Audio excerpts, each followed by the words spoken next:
Hello and welcome to True Crimes with Dixon. Today I will be taking you into the dark underbelly of a small Virginia town, where a series of brutal murders have shaken the community to its core. Lunenburg County, Virginia, a small town of about 12,000 people, has been rocked by a series of shocking and unsolved murders of young black men over the past few years. This disturbing pattern has left families devastated and pleading for answers, while a dark cloud of suspicion and fear hangs over the community. The case at the center of it all is the brutal murder of 17-year-old Seon Carroll in November 2022. Seon was staying with his grandmother near Center Street when he mysteriously vanished one night after telling her he was going out for a walk. 10 days later, his dismembered body was found in a shallow grave in the woods by the former Cambridge police chief, who claimed he discovered the gravesite on a mere hunch at 3:30 a.m. outside his jurisdiction. Seon's grandmother, who was the last to see him alive, has never been properly interviewed by investigators about his disappearance and murder. Numerous strange circumstances surround the case, including a sex offender living nearby whose status was scrubbed from the registry, and unusual statements from the former police chief about Seon possibly taking his medication and wandering off to commit suicide in the woods.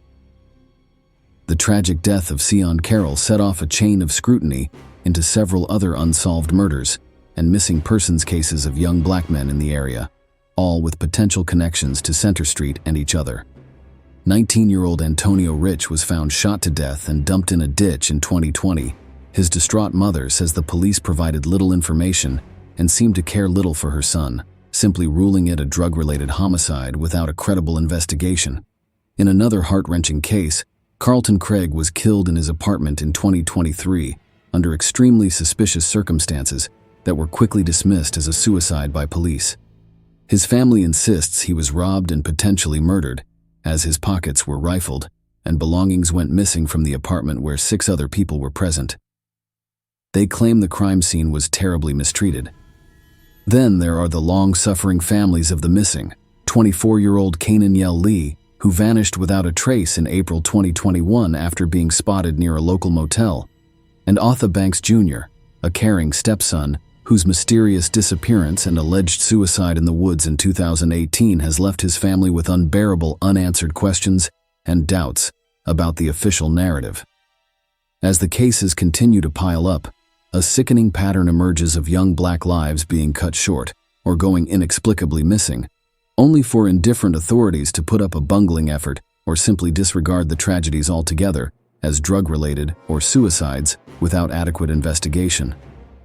Time and again, families speak of feeling violated twice, first by the loss of their loved ones, and again by what they perceive as a negligent, racially insensitive lack of care about bringing the killers to justice. Making matters even worse, the investigations appear plagued by turf wars and constantly shifting leadership between the local Cambridge Police, Lunenburg County Sheriff's Office, and Virginia State Police, allowing cases to remain stagnant as authority is nebulously punted around with no one taking true responsibility.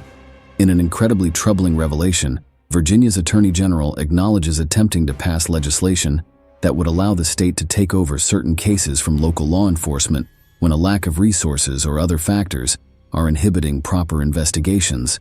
But those efforts have been blocked year after year by political partisan rivalry in the state legislature.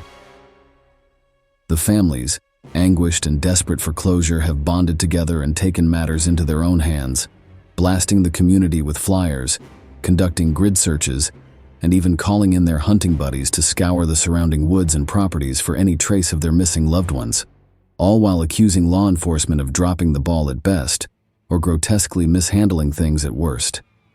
As the death toll mounts and the screams for justice grow louder, Lunenburg County is facing a reckoning about who they truly are as a community. These horrific cases expose deeper veins of systemic failings, from resource shortages to racial discrimination to political apathy about protecting the vulnerable. If the sickness plaguing this small Virginia community is to be cured, it's clear that serious accountability, reforms, and a passionate refocusing on vindicating the stolen lives of its black youth must take top priority before the anguished cries of more families are added to this deadly chorus. What's your take on this case? Do we have a serial killer in this community who's targeting young black men? Since police were notified and no search nor investigation was done, is it right to assume that some of the police are behind the killing and disappearing of these young black men? I'm really looking forward to reading your comments on this case. Thank you for watching, and don't forget to hit that like, share, and subscribe button.